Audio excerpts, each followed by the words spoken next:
राधे कृष्णा। जय बोलो सीता रामचंद्र भगवान की जय। श्री राम जय राम जय जय राम। श्री राम जय राम जय जय राम। जय बोलो सीता रामचंद्र भगवान की जय। जय बोलो राष्ट्र गुरु समर्थ रामदास स्वामी की जय। जय बोलो वीर धीर सूर आंजनेय स्वामी की जय। जय बोलो स्वराज्य सिंहासनाधिपति छत्रपति शिवाजी महाराज राजे की जय। जय हिंद। भारत माता की जय। समर्थ ராமதாசர் எந்த இடத்துலையும் ஒரு தற்பெருமையோ இல்லாட்டி தன்னை முன்னிலைப்படுத்திக்கணும்ன்ற ஆசையோ தாம் மற்றவர்களை விட பெரிய ஆள் அப்படின்னு காட்டிக்கணும்ன்ற எண்ணமே இல்லாத ஒருத்தர். சாதாரண குருமார்கள் அப்படிதான் இருப்பா. இதுலயே தாம்பிகமான சில குருமார்கள் இருப்பா. இந்த மாம்பாஜி எல்லாம் பார்த்துருக்கோம் இல்லையா? மம்பாஜி நம்ம சமர்த்தராம நம்ம சந்துகாராம் மகாராஜருடைய சரித்திரத்தில் இருக்கக்கூடிய மம்பாஜி சில பேர்லாம் பார்த்துருக்கோம். சில மகாத்மாக்கள் உலகத்திலிருந்து கொஞ்சம் ஒதுங்கிவதற்காக, உலகம் தவிர நெருங்காமல் இருக்கிறதுக்காகவே சில தாம்பீகமா இருக்க மாதிரி நடிப்பார்கள். அதுவும் நான் பார்த்திருக்கேன். சில பேர் ரொம்ப இயல்பா இருப்பா. அதுல நான் பார்த்தது சுவாமி சாந்தானந்த புரி. ரொம்ப இயல்பு, ரொம்ப சாதாரணமா, அவ்வளோ பெரிய ஞானவான். அதாவது உலக விஷயங்கள்லையும் நல்ல விஷய ஞானம் உடையவர். பெரிய பெரிய போஸ்ட்ல இந்தியன் கவர்மெண்டோட இதெல்லாம் இருந்திருக்கார்.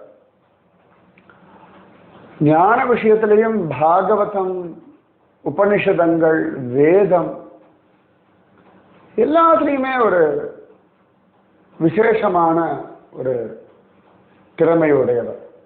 Still down to earth. அந்த மாதிரிதான் சமர்த்த ராமதாசர். அத்தனை பெரியவர். அவ்வளவு சரீரத்தை பற்றிய ஒரு ஞானம் உடையவர், வாழ்க்கையை பற்றிய ஞானம் உடையவர், பக்தியை பற்றிய ஞானம் உடையவர். தெய்வங்கள் பிரத்யட்சமாக அவருக்கு காட்சி. ஆஞ்சநேயரா இருக்கட்டும், ராமரா இருக்கட்டும், நேற்று கூட பார்த்தோம் இல்லையா கண்டேராயா அவரா இருக்கட்டும். ஸோ எல்லாமே கவனிச்சு பார்த்தோம்னா நம்ம கணபதியா இருக்கட்டும், சிவபெருமானா இருக்கட்டும், மாற்றி மாற்றி மாற்றி மாற்றி மாற்றி அவருக்கு தேவி துல்ஜா பவானியா இருக்கட்டும், கோலாப்பூர் மகாலட்சுமியா இருக்கட்டும், எல்லாமே அவருக்கு பிரத்யக்ஷம். ஆனா எத்தனை அழகா அவர் ஒரு கோமணத்தை கட்டிண்டு, இல்லாட்டி ஒரு கால் வேஷ்டியை கட்டிண்டு, ஒரு குபடியை வச்சுட்டு ஒரு பாட்டுக்கு அலைஞ்சிட்டு இருந்தார். The man of principles. அவ்வளோ பெரியவர். பெரிய பெரிய காரியங்களை சாதாரணமாக பண்ணி கொண்டிருக்கிறவர். நல்ல அரசியல் ஞானம் உடையவர். மக்களை பற்றியதான தெளிவான ஒரு அபிப்பிராயம் உடையவர். 1500க்கும் மேற்பட்ட மடங்கள் ஸ்தாபிதம் பண்ணவர். பிரம்மச்சாரிகள், விதவைகள், வானப்பிரஸ்த தர்மத்தில் இருக்கிறவர்கள், சந்நியாசிகள், க்ஷத்திரியர்கள், ராஜா, ஒன்றுமில்லாதவர்கள், குழந்தை இல்லாதவர்கள், இப்படி பல பேர் அவருடைய சிஷ்யர்கள். ஆனாலும் சமர்த்த ராமதாசர் ரொம்ப இயல்பாக ஒரு சாதாரண மனிதன் போலே தான் தன்னை காட்டிக் கொண்டிருந்தார். எந்த இடத்துலையுமே தான் ஒரு சூப்பர் ஹீரோ, சூப்பர் ஹியூமன், அது எங்கேயுமே வெளிக்காட்டிக்கல். நிஜமாவே பீயிங் ஏ ஹியூமன், அதுவே மகாத்மாவுக்கு அடையாளம். நான் அப்படிதான் பார்க்கிறேன். மனிதர்களாக இருந்தாலே அவர்கள் மகாத்மாக்கள். நிஜமா ஏன்னா மனிதம் வேணும் இல்லையா, ஹியூமனிட்டின்றோம் இல்லையா, இந்த ஹியூமனிட்டி இருக்கிறவாளை தானே கொண்டாடணும். நிறைய பேர் மனித ரூபத்திலே ராட்சசர்கள், அசுரர்கள், அரக்கர்கள், இப்ப ராவணன், சிசுபாலன், அந்த மாதிரி நிறைய பேர் பார்க்கலாம். இப்ப மனித ரூபத்துல தானே முகலாயர்கள்லாம் இருந்தா, அவுரங்கசீப், பாபர், ஹுமாயூன், அக்பர், எல்லாம் மனித ரூபத்தில் இருந்த ராட்சச பதர்கள் தானே. மனித ரூபத்தில் இருந்த தெய்வங்கள் சங்கரர், ராமானுஜர், மத்வாச்சாரியார், சைத்தன்ய மகாபிரபு, நாமதேவர், துகாராம் மகராஜ், சமர்த்த ராமதாசர் வாழலாம். ஸோ மனிதம், இதுதான் சமர்த்த ராமதாசருடைய ஒரு அழகான அடையாளம். மாமனிதன் அப்படின்னு சொல்லுவோம் இல்லையா. சமர்த்த ராமதாசர் அத்தனை தூரம் ஸ்ரத்தையோட, அதனாலதான் அவர் செத்து போன மாட்டெல்லாம் கூட அவரால் எழுப்ப முடியுது. முக்கியமா அவருடைய சிஷ்யன் கல்யாண் சுவாமியை எழுப்பிடுவார், அத்தனை தூரம் பலவான். ஒரு சந்தர்ப்பத்தில் ஒரு ஸ்ரீராம நவமி உற்சவம் சாஃபல்ல, நிறைய விஷயங்கள் இந்த சாஃபல் அதை சுற்றியே ஓடின்னு இருக்கு.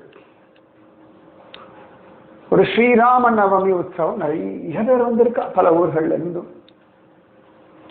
அது ஒரு சந்தோஷம் இல்லையா, குருவோட சேர்ந்து ஒரு கோலாகலமான வைபவம். ராமனுடைய பிறந்த நாளோ கிருஷ்ணனுடைய பிறந்த நாளோ எனக்கு நல்லா ஞாபகம் இருக்கு. குருஜி அம்மாவோட ஆனந்தமாக நான் ஸ்ரீகிருஷ்ண ஜெயந்தி கொண்டாடின நாட்கள். அதுக்கப்புறமா குருஜி அம்மா காலத்துக்கு அப்புறமா தூத்துக்குடியெலாம் ரொம்ப கிராண்டா கொண்டாடி இருக்கோம். அப்புறம் சென்னையிலையும் இப்ப கொரோனா பீரியட்லேருந்து ரகசியமா போய் கொண்டாடிட்டு வந்துடுறேன். எங்கேயாவது போய் உட்காந்துட்டு தெரியல, இது ஒரு காலம். இப்படியும் கிருஷ்ண ஜெயந்தி கொண்டாட முடியும்னு போன வருஷம் ஒரு முதியோர் இல்லத்துல கொண்டாடினோம். ஒரு சந்தர்ப்பத்துல பிருந்தாவனத்துல ஏகாந்தமா போய் உட்காந்து ரெக்கார்ட் பண்ணி ஒரு கிருஷ்ண ஜெயந்தி. ஸோ பகவத் சங்கல்பம் எப்படியோ அப்படி கொண்டாடின்னு இருக்கோம். முக்கியமா மகாத்மாக்களோட அந்த வைபவத்தை கொண்டாடும் பொழுது அது ஒரு அழகிய அனுபவத்தை கொடுக்கிறது. அதுல மாற்றம் இல்லை. அந்த அனுபவம் விசேஷமாகவும் இருக்கத்தான் செய்யுது. ஏன்னா குருஜியமாவோட அந்த குருஜியமாவோட பஜனை, அப்புறமா உபன்யாசம், கோலாட்டம் 3 மணி நேரம் தான் கொண்டாடுவோம். குருஜியமா இருந்தபோது வேணா இருக்கும். அது அதுக்கு அவ்வளோ ப்ரிப்பரேஷன் பண்ணுவோம். ப்ரிப்பரேஷன் என்ன, அலங்காரம் நிறைய உண்டு. ஸோ அது ஒரு ஆனந்தம் தான், இல்லைன்னா சொல்ல மாட்டேன். பார்க்கலாம் பகவத் சங்கல்பம் திரும்பவும் கோலாகலமா, நல்லா விஸ்தாரமா, பெரிய மண்டபம் அந்த மாதிரி இடத்துல வச்சு ஒரு கிருஷ்ண ஜெயந்தி கொண்டாடணும். பார்ப்போம் பகவத் சங்கல்பம் எப்படி நடக்கிறதும் இருக்கட்டும். சில சமயத்தில் இந்த மாதிரி ஏகாந்தமா கொண்டாடுறதும் நல்லா இருக்கு. இந்த ஒரு முதியோர் இல்லத்துல போன வருஷம் கொண்டாடினோம். ரொம்ப அமைதியா அப்பாடான் இருந்தது. ஏன்னா அந்த ஒரு மண்டபம்லாம் பார்க்கும்போது நிறைய செலவெல்லாம் வருது. அந்த செலவெல்லாம் பண்ணாமல் அந்த செலவுக்கு பதிலாக இந்த முதியோர் இல்லத்தில் இருக்கக்கூடிய வயசானவர்களுக்காக புடவை எடுத்ததெல்லாம் லேடிஸாக இருந்தால் அவளுக்கெல்லாம் புடவை எடுத்து கொடுத்தோம். செலவே பெருசாக செலவே இல்லை, சரியா சொல்லணும்னா. போனோம், உபன்யாசம் பண்ணோம். அந்த முதியோர் இல்லத்து நிர்வாகிகளே எல்லாருக்கும் பிரசாதம் கொடுத்தா நம்ம அங்கே பண்ணதை அப்படியே ரெக்கார்ட் பண்ணி எடுத்து இங்கே போட்டுட்டோம். அவ்வளோதான். ஒரு விதத்தில் அதுவும் ஆனந்தமயமாக தான் இருந்தது இருக்கு. ஸோ சாஃபல் ராமநவமி சமர்த்த ராமதாசர் ஜனங்களை ஒன்று சேர்த்து ஒரு ஹிந்து அப்படின்ற அந்த ஒரு அழகான ஒரு மேடையில் எல்லாரையும் ஒன்று சேர்க்கணுன்றதுக்காகத்தான் ராமநவமி. அதுக்காக தான் நம்ம கூட கிருஷ்ண ஜெயந்தி கொண்டாடுறோம். நம்ம கோவில்களுடைய உற்சவங்கள் எல்லாமே ஜனங்களை ஒன்று சேர்ப்பதற்காகவே தான். இப்போ எப்படி விநாயக சதுர்த்தி, கணேஷ் சதுர்த்திய ரொம்ப பெருசா பிரம்மாண்டமா கொண்டாட ஆரம்பிச்சது நம்ம பாலகங்காதர திலகர். அவர் அதை ஒரு அவ்வளவு அழகா இந்துக்களை ஒன்று சேர்க்கறதுக்கும் இந்தியர்களை ஒன்று சேர்ப்பதற்கும் சரியா சுதந்திர போராட்டத்தை முன்னெடுத்துட்டு போகிறதுக்காகவுமே அதை ரொம்ப அழகா உபயோகப்படுத்தினார். அதுக்கப்புறமா தான் விநாயக சதுர்த்தின்றது ஒரு பெரிய விஷயமா. இன்னி வரைக்கும் மகாராஷ்டிரால விநாயக சதுர்த்தி பெருசுதான். வரும், நம்ம ஊர்லேயும் வரும். அப்ப இதெல்லாம் ஒரு சுத்தம். அப்போ ஒரு சாஃபல் ராம நவமி. சமர்த்த ராமதாசர் அழகா நிறைய ஜனங்கள் வந்திருக்கா. எல்லாரும் பார்த்து ஏற்பாடுகள்லாம் பண்றதுக்கு எல்லா சிஷ்யாலையும் நியமிச்சிருக்கார். எல்லாம் நடந்துட்டு இருக்கு. அப்போ அங்கங்க தங்க வச்சிருக்கா. அதில் ஒரு பிராமணரும் அவருடைய பத்னியும் ஏதோ ஒரு ஊர்ல இருந்து வந்திருக்கார்கள். அவர்கள் ஒரு இடத்துல தங்கியிருந்தார்கள். அப்ப திடீர்னு அவருக்கு ஏதோ ஒரு வியாதி மாதிரி ஏதோ வந்தது. அவருக்கு உசுறு போயிடுச்சு. ராமநவமி உற்சவம் யாராவது ஒருத்தர் போயிட்டான்னா உற்சவம் நின்றுடும் இல்லையா? ஜனங்கள்லாம் ஒன்றும் புரியல. அந்த அம்மா கதறி அழறா. நேரடியா யாரும் போய் சமர்த்த ராமதாசர் இடத்துல விஷயத்த சொல்லல. ஆனா மற்றவாள்லாம் பேசுறது, சின்ன கிராமம் தானே, சமர்த்த ராமதாசர் காதுக்கு விஷயம் எட்டிடுத்து. இது கல்யாண சுவாமியோ உத்தவ யாரும் சொல்ல. ஆனா விஷயம் சமர்த்த ராமதாசருக்கு வந்தாச்சு. இப்போ நம்மளா இருந்தா என்ன பண்ணுவோம்? இப்போ எல்லாம் செலவு, எல்லாம் வீணா போச்சு. இந்த பகவான் ஏன் தான் அப்படி பண்றானோ, என்ன இது பைத்தியக்காரத்தனம், இது ஏதோ தடை, ஏதோ சரியில்லை, ஏதோ சகுனம் சரியில்லை, பகவானுக்கு ஏதோ அதிருப்தி. அதாவது நிறைய நெகட்டிவா யோசிப்போம், நெகட்டிவா பேச ஆரம்பிச்சிடும். இது நம்முடைய ஸ்வபாவம். சமர்த்த ராமதாசர் ஒண்ணுமே சொல்லல. கல்யாண சுவாமியை கூப்பிட்டார். குழந்தை சுவாமிக்கு நிவேதனம் எல்லாம் பண்ணியாச்சு, எல்லாருக்கும் இப்போ பிரசாதம் கொடுக்கணும். அந்த ஊர்ல அந்த பிராமணர் வந்தார். சாதாரணமா இந்த மாதிரி நிவேதன சமயம் பிரசாத சமயத்துலாம் பக்கத்தில் நின்றுப்பார். இன்னைக்கு இல்லை, நீ போய் அவர் கூட்டுண்டு வான்னுட்டார். சில பேர் அதை கவனிச்சுட்டு இருக்கா. இப்போ அவன் நினைச்சா, ஓ சமர்த்த ராமதாசருக்கு விஷயமே தெரியல, அவர் போயாச்சே, இன்னும் இவர் போய் அவர் போய் கூட்டுன்னு வர சொல்றார். கல்யாண சுவாமி ஜாலியா போறார். அவருக்கு குருநாதா ஒரு விஷயம் தெரியுமா, அவர் போயிட்டார், நீங்க இப்படி சொல்றல அப்படின்லாம் கேட்கல. கல்யாண சுவாமி விஷயம் தெரியும், அவர் போயாச்சுன்னு என் குரு சொல்றார், அவ்வளவுதான். அவர் பாட்டுக்கு போனார். எல்லாரும் பார்க்கறாங்க, என்ன குரு என்ன சிஷ்யன், செது போனால போய் கூட்டினான். இவர் சொல்றார், இவர் சரி குருநாதான் போறார், இவருக்கு விஷயம் தெரியும்னு எல்லாருக்கும் தெரியும். சமர்த்த ராமதாசர் மட்டும் தான் விஷயம் தெரியாதுன்னு அவன் நினைச்சுட்டு இருக்கார். சில பேர் கல்யாண சுவாமி தப்பா இருந்துட்ட பிறகு அவருக்கு விஷயம் தெரியல அப்படின்னு அவ பேசிட்டு இருக்கா. குரு சிஷ்யன் இதை பத்தி கவலைப்படல, மக்கள் இருக்கவாள்லாம் கவலைப்படுறா. கல்யாண சுவாமி நேர போனா அவர் அப்படியே அங்க படுத்துட்டு இருக்க மாதிரி தான் இருக்கார். அவர் மனைவி பக்கத்தில் உட்காந்து அழுதுட்டு இருக்கா. நிறைய பேர் அந்த அம்மாவை சமாதானப்படுத்திட்டு இருக்கா.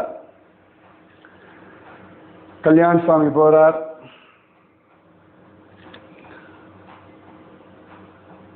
அதாவது மிருத்த சரீரத்துக்கான எந்த விதமான அந்த கர்மாக்கள்லாம் ஒன்றும் பண்ணல. அவர் போயிட்டான்னு விஷயம் கேள்விப்பட்டிருக்கு, அவ்வளோதான். அடுத்து என்ன பண்ண போகிறோம், ஏது பண்ணணும், அவருக்கு அந்திம காரியம் இங்கேயே பண்ணணுமா, அவர் ஊருக்கு எடுத்துட்டு போகணுமா, கூடுமானக்கு அந்த காலத்தை அப்படிலாம் பண்ண மாட்டோம், அங்கேயே பண்ணிடுவார்கள். எப்படி பலவிதமான யோசனை. அந்த அம்மாவுக்கு ரொம்ப வருத்தம். பிராமண ஸ்திரீக்கு கணவன் போயாச்சு, ரொம்ப ஒரு துக்கம். கல்யாண சுவாமி வந்தார். அந்த அம்மா அழுதுன்னு இருக்கார். பார்த்தார். இவர் நேரம் வந்தார். இந்த பிராமணர் பக்கத்தில் வந்தார். சுவாமி பிரசாதம் எல்லாம் தயாராயாச்சு, நம்ம சமர்த்த ராமதாசர் உங்களை கூட்டிட்டு வர சொன்னார், எப்பொழுதும் அங்கே இருப்பேலாமே, இன்னும் வரலான்னு போய் கூட்டிட்டு வான்னு அனுப்பினார், நீங்களான்னா இங்கே படுத்து இருக்க கிளம்பி வாங்கோ அப்படின்னு சின்சியராக சொல்லிட்டு இருக்கார். மற்றவாள்லாம் பார்த்தாங்க பைத்தியமானு பார்த்துட்டு இருக்கா. இவர் முகத்தில் சலனமோ இல்லாட்டி ஒரு நடாது, குருநாதர் இப்படி சொல்லிட்டாரு, ஒரு பணத்துக்கிட்ட போய் கிளம்பி வான்னு சொல்றாரு, இது என்ன ட்ராமாவா என்ன? நமக்கு ஒரு தயக்கம் இருக்கும்ல, நம்ம மூளையில இந்த விஷயம் சரியில்லை அப்படின்னா ஒரு தயக்கம் நமக்கு வரும் இல்லையா? அவருக்கு அந்த தயக்கமே இல்லை. Is so clear. அசாத்தியமான ஒரு நம்பிக்கை. அது மாதிரி அந்த நம்பிக்கை ரொம்ப பெரிய பலம். நான் அனுபவத்தை நான் சொல்றேன். இந்த குரு மேல அந்த நம்பிக்கை, அதாவது இந்த நம்பிக்கை பைத்தியகாரத்தனமான நம்பிக்கையோ மூட நம்பிக்கையோ கிடையாது. இது ஒரு அழகான, நியாயமான, ஆழமான, உள்ளார்ந்த ஒரு நம்பிக்கை. இது எதிர்பார்ப்போ என் குரு எவ்வளவு அதெல்லாம் எதுவுமே இல்லை. என் குரு சொல்லிட்டார், அவ்வளவுதான். அதுக்கு மேல இல்ல வேற எந்த விதமான யோசனைகளோ சந்தேகமோ எதிர்பார்ப்போ ஏமாற்றமோ எதுவுமே இல்லை. சிம்பிள். இப்போ அமேசான்லாம் நம்ம ஒரு ப்ராடக்ட் எதான போடுறோம் வச்சுக்கோங்களேன், அந்த டெலிவரி கொடுக்கறதுக்கு வருவா. அவள் ரொம்ப கான்ஃபிடென்ட்டாக வருவா. நம்ம வீடு அட்ரஸ் எல்லாம் பார்ப்பா, பில் அடிப்பா, கொடுத்துட்டு ஒரு சைன் வாங்கிட்டு போயிட்டே இருப்பா. இல்லாட்டி ஓடிபி கேட்பா. அதில் என்ன இவா எப்படி இதில் வாங்கலாம் அதெல்லாம் யோசிக்கவே மாட்டாவா. ரொம்ப கான்ஃபிடென்ட்டாக கொண்டு கொடுத்துட்டு போவா. ஓகே நான் டெலிவரி பண்ணால் கொடுத்துட்டு போகிறேன். அந்த மாதிரி ரொம்ப அழகாக இருக்கும் அந்த அவளோட கான்ஃபிடன்ஸ் லெவல். இந்த ஓடிபி கேட்பா, சொல்லியாச்சுன்னா போதும். அவள் வாங்கிக்கிறவாளுடைய உடை பாவனை அதெல்லாம் பெருசாக கவனிக்கவே மாட்டான். ஐ நீட் ஓடிபி, அவ்வளோதான். இந்த ஹேர் ஹோஸ்டர்ஸ்லாம் பார்க்கணும். ஃப்ளைட்டில் நுழையும் பொழுது சில பேர்லாம் விதவிதமாக ட்ரெஸ் பண்ணிட்டு வருவா. ஒவ்வொருத்தரும் கேஷுவலாக இருப்பா. சில பேர் பல்லடத்தலையோட வருவா. சில பேர் ரொம்ப டீசெண்டாக ட்ரெஸ் பண்ணிட்டு இருப்பா. பல விதமாக உண்டு. அவள் பாட்டுக்கா ஃப்ளைட்டுக்குள்ளே வராளா, okay, so they are the passengers, அவ்வளோதான். ஏன்னா அங்கே முன்னாடியே செக் பண்ணிட்டு தானே அவளை உள்ளே விடுறா. ஸோ ஏர் ஹோஸ்டர்ஸ்க்கு இவாளுடைய ஃப்ளைட் டிக்கெட்டை செக் பண்ண வேண்டிய அவசியம் இல்லை. ஸோ ஒன்ஸ் பேசஞ்சர்ஸ் ஏறும்பொழுது அவள் எவ்வளோ அழுக்கான பேக் கொண்டு வந்தாலும் வெல்கம் சார் அப்படின்னு சொல்லுவாள்.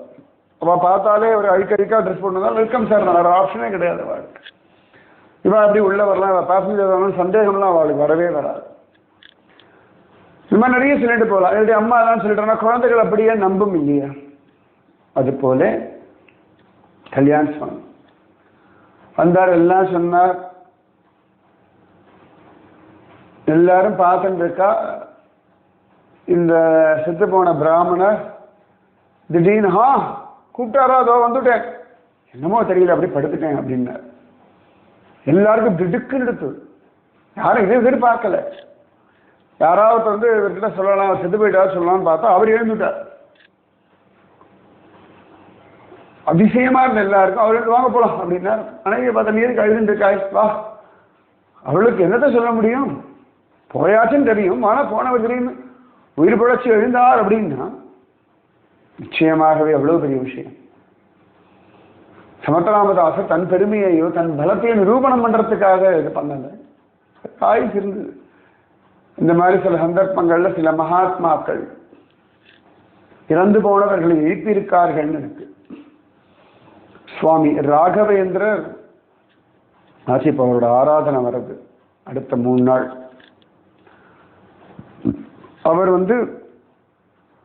ஒரு இடத்துல மணல் மேட்டில் உட்கார்றார். அப்ப அங்க சொல்றாங்க, இங்க உட்காராதீங்க, இங்கதான் ஒரு முஸ்லீம் இவருடைய பிள்ளை இறந்து போயிட்டான்னு புதைச்சிருக்கு. அப்புறம் ராகவேந்திர சொல்ல, இல்ல இல்ல அவன் இன்னும் செத்து போல, நீங்க மண்ணை தோண்டுவான், அவனை எழுப்பி விடுறார். அந்த மாதிரி சுவாமி சாந்தானந்தபுரி அவருடைய ஒரு சிஷ்யன் 2 தடவை அவர் போயிடார். இவர் எழுப்பார், என்னாச்சு டைம் ஆச்சு எழுந்திருக்கு அப்படின்னு சொல்லி எழுப்பியிருக்கார். அதுக்கு விட்னஸ் இருக்கா, அவருடைய சரித்திரத்தை காண கிடைக்கிறது. அது நேரடியாக பார்த்தவா எனக்கு சொல்லியிருக்கா, நான் கேட்டிருக்கேன். ஸோ இது பாசிபிள். அது சில மகாத்மாக்கள் அவளுக்கு தெரியும், போறா பிடிச்சு வைக்கணும். நம்ம சிலர் போகாமல் பிடிவாதமாக அந்த உடம்புல உட்காந்துட்டு இருப்பாள் நோய்வாய்ப்பட்டாலும். அப்போ அவளுக்கு உனக்கு திரும்பிய வாழணும்னு ஆசை இருந்தால் இந்த உடம்பை விட்டுவிட்டு வேற உடம்பை எடுத்துக்கோன்னு சொல்லி அனுப்புகிற வாழும் உண்டு. இது திரும்ப எதுக்கு மாட்டிக்கிறான்னு சொல்லி அவளுக்கு சத்கதி கொடுக்குற வாழும் உண்டு, நிறைய உண்டு. ஒரு பாடு கிளம்பி வந்தார் சமத்ராமதாசர் கிட்ட வந்தார். அப்புறம் தான் அவர் கொஞ்சம் கொஞ்சமாக புரியுறது. ஏன்னா அவளுக்கு அவளுடைய மரண காலம் தெரியுமே. அவர் சொன்னோடனே எழுதி வந்துட்டு அதுக்கப்புறம் தான் ஓன்னு கதறி எழுதார். மனைவி ஓடி வந்து சமத்ராமதாசர் காலில் விழுந்தார். அப்போதான் அவருக்கு கொஞ்சம் கொஞ்சமா எல்லாமே புரியறது. சமர்த்த ராமதாசர் சொன்னா எல்லாம் ராமராயாவுடைய கிருப்பை. நிறைய ராமநாமன் ஜபம் பண்ணுங்கோ, இன்னும் நிறைய கைங்கரியம் பண்ணணும், ராமராயா உங்களுக்கு வாழ்க்கையை கொடுத்துருக்காங்க அப்படின்னு. நிஜமாக எப்பெல்லாம் ஒரு லைஃப் எக்ஸ்டென்ஷன் கிடைக்கிறதோ, போனஸ் கிடைக்கிறதோ பகவானுக்காக, எப்பவுமே பகவானுக்காகத்தான். இன்னும் நன்னா ஞாபகம் வச்சுக்கோங்க. ஸோ அதனால குரு எப்போ பார்த்தா செத்து போன வரலாம் எழுப்பு வரலாம் மட்டும் நினைச்சிடாது. அதுக்கப்புறம் வீட்டு வாசல் முழுக்க போனமாக தான் இருக்கும். நம்ம முக்தாபாய் ஞானேஸ்வரருடைய தங்க சாங்கதேவர், அவர் வீட்டு வாசல் நிறைய பணமா இருக்கு. இவ போய் விட்டல் விட்டல் சொல்லி ஏற்றி எழுப்பி விட்டுட்டா இந்த பொண்ணு. அத்தனை சிரேஷ்டம் விட்டல நாமஜபம் அப்படின்னு நிரூபணம் பண்ணான். ஓகே, சில சந்தர்ப்பங்கள்ல இந்த மாதிரியும் பண்றதும் உண்டு மகாத்மாக்கள்.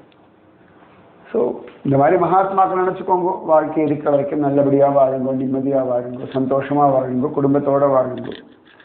இல்லை எனக்கு தனியாக குடும்பமெல்லாம் இல்லை, குடும்பமெல்லாம் வேண்டாம், சரி வாசுதேவ குடும்பம், எல்லாம் உலகமே குடும்பம், எனக்கு உலகத்தில் இருக்கவெல்லாம் குடும்பம் வேண்டாம், ஓகே ரைட். வால்மீகி, வேதவியாசர், ராமானுஜர், சங்கரர், ராகவேந்தர் இவர்கள் எல்லாம் குடும்பம் இல்லையா? துருவன், பிரகலாதன், ஆண்டாள், மீரா, ராதா ராணி, ருக்மிணி, சத்யபாமா, உத்தவர் இவாள்லாம் குடும்பம்.